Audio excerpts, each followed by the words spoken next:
Nothing can shock me. I've moved past that point.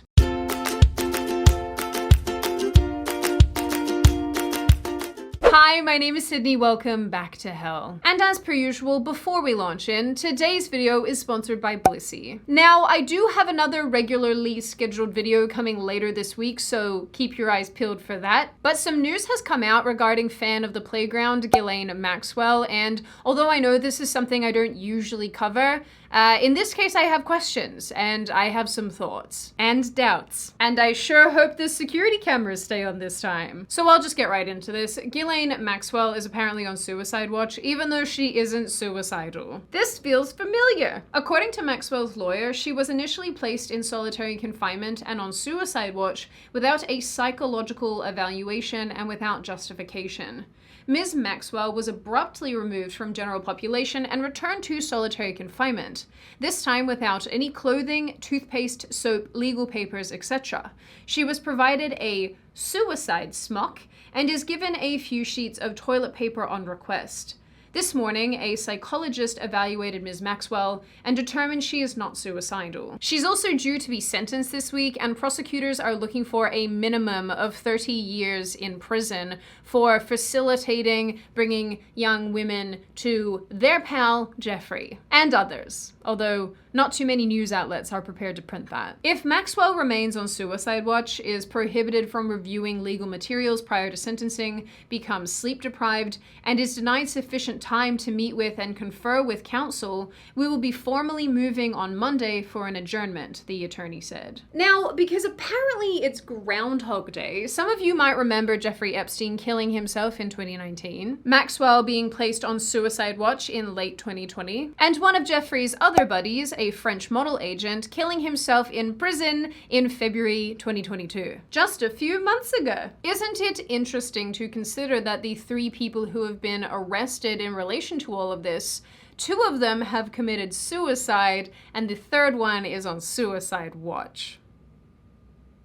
Now, like I said, I know that I don't usually cover these kind of topics, and it's not because they're not incredibly important. I know that they are, and in fact, that's why I wanted to talk about this in this video, because I believe this situation is something that needs to be repeated over and over and over again. It needs to stay fresh in people's minds, and we needn't forget what's happened. And you know, yeah, this is probably gonna be my tinfoil hat moment, but so be it. I know plenty of people are not interested in this situation, or they're not interested because they lack information. And that's in part because the media has done a tremendous job either not covering the story or covering up the story and not getting relevant information out to the people. And if it does come out to the people, then it's promptly buried, so you just never see it anyway. And I guess I can't really wrap my head around it because you would think this would be of interest to every media outlet out there. It's salacious, it involves high-ranking people, it involves some of the most depraved crap we've heard of in recent years, and yet for some reason there's not a media blackout, but just total media disinterest. So we get very little media coverage, and the media coverage that we do get is spotty at best, and it means that everyday people, me included, miss out on key pieces of information about how terrible and disgusting all of this is. It's been over 100 days since Maxwell was found guilty of sex trafficking, and remarkably, in that period of time, not one person has been arrested or indicted or held responsible. If she was in fact trafficking young women, they had to be going somewhere to someone, and it wasn't just to Jeffrey, we know that. We know because plenty of women have come forward. Prince Andrew himself has been named, and he gave us this beautifully tone-deaf interview trying to defend himself. She was very specific about that night. She described dancing with you and you profusely sweating, and that she went on to have bath, possibly. There's a slight problem with the sweating because I have a peculiar medical condition, which is that I don't sweat, or I didn't sweat at the time, and that was. Oh, actually, yes. Don't be silly, Phyllis. I couldn't possibly have abused that woman. I don't have fingernails. Just This is ridiculous. Not buying it, Creepo McGee. We know because Jeffrey had an island, and on that island he had parties, and former staff of the island have named names of people who participated in these parties. They were all very creepy, weird parties and things I can't talk about on YouTube, but you have the Google machine. You can find out. We know because Jeffrey had a plane called the Lolita Express, and the person who often piloted this plane has named names of people who were on the plane with Jeffrey. You can find lists of the names of people who either witnessed the trafficking or actively participated in it. And these were filed in 2016 by a victim called Virginia Roberts. What bothers me tremendously is that given the pair's social status, you know that they were rubbing shoulders with politicians, celebrities, CEOs, etc. The judge presiding over Maxwell's case only allowed certain pages of her address book to be admitted into evidence.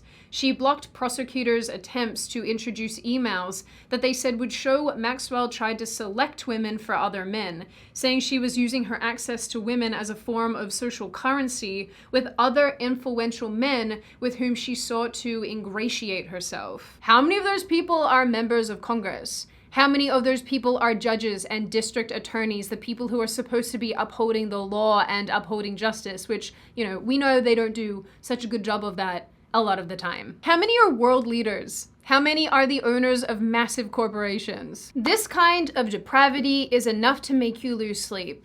But you don't have to lose sleep, because today's video is sponsored by Blissy. What a weird segue. I'm sorry. Did you know you have to sleep to live? Yes? Stop eating that and listen. Bad sleep kills your brain cells. I just watched 14 of yours die as we speak. You aren't sleeping enough. You're tired. You're scared. Can you relax? Yes, I can, because I have Blissy. Blissy creates silk goodies for a better night's sleep, such as pillowcases, eye masks, scrunchies. This is a scrunchie for the men in the room. Funnily enough, I already owned Blissy pillowcases before this sponsorship, so I genuinely use them because they feel so nice.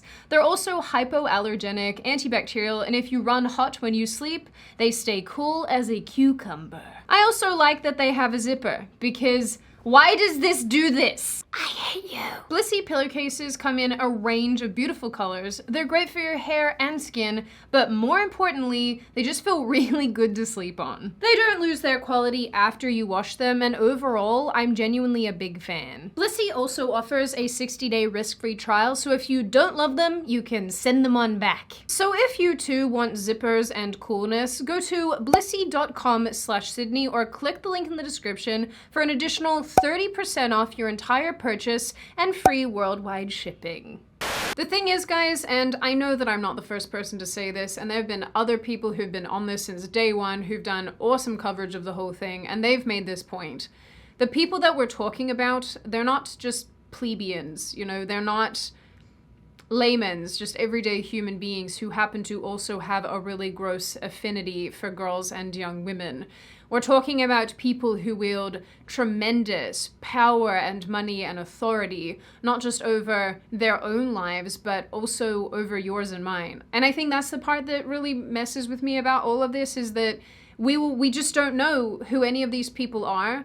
And the ones that have been named, it's almost like it's been swept under the rug, like nobody cares. And it bothers me a lot because I think, you're passing legislation that relates to how I should act in society, and yet behind the scenes you're out here trafficking and participating in the abuse of young women and girls, and yet somehow this is okay. Like, yeah, this is fine. While these very people have been shoving pride down our throats for the entirety of June, and they've been shoving all of this wokeness and all of this nonsensical, radical leftist agenda onto all of us, behind the scenes, they're the ones participating in harming young people.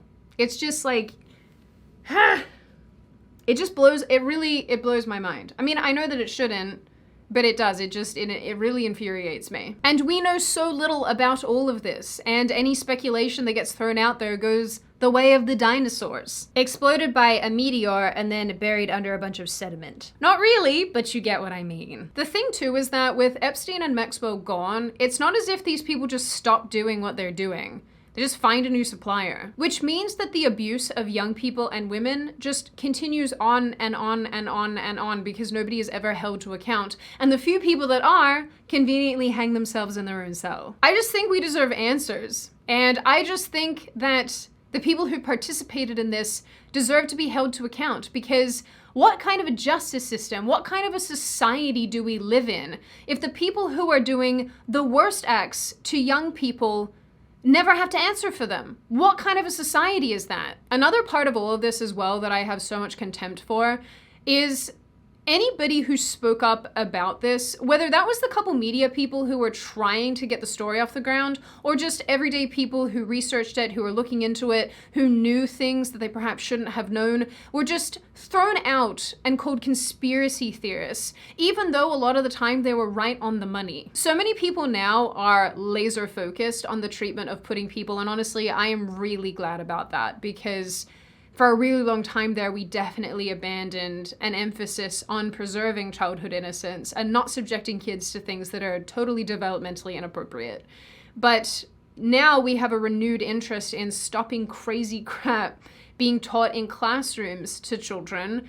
People are much more interested in stopping the normalization of fans of the playground, much as those fans of the playground really want that to happen. People want to protect their children from crazy drag queens gyrating aggressively in front of their 5-year-old. Well, some of us want to do that, but not all. My point of saying this is that with people finally being totally invested in protecting young people, it's very confusing to me how we consistently fall off the wagon when it comes to remembering that there is a really high-ranking sex ring out there that harms people. And for some reason, we keep getting distracted, me included, I'm guilty of this as well, but we keep getting distracted by other things rather than calling for the arrest of people who participated in this sex ring, who probably are still participating in this sex ring. And I can't stress this enough. We are not talking about everyday people. We are talking about high-ranking, wealthy, powerful individuals who have a lot of authority over a lot of different areas of life. And I know that plenty of you are gonna be like, well, Sydney, the reason for this is because they can buy silence, they can maneuver people because the people who are gonna be prosecuting them are probably on their team anyway, have participated, they probably have dirt on people, yada, yada, yada. I get all of that, but that's an even bigger black pill for me, because it's like, well, then we're never actually really dealing with the heart of the issue. We're only ever, dealing with one human being over here and then band-aiding? Putting a band-aid on the whole situation. That's all this is. It's just, I don't know. I find it disheartening. I find it really disheartening, and I guess the injustice of the whole thing just really makes me cross. So now that we have Maxwell on suicide watch once again, and I wonder if they'll pull the pin on all of this once again. I wonder if she will in fact kill herself. Who's to say?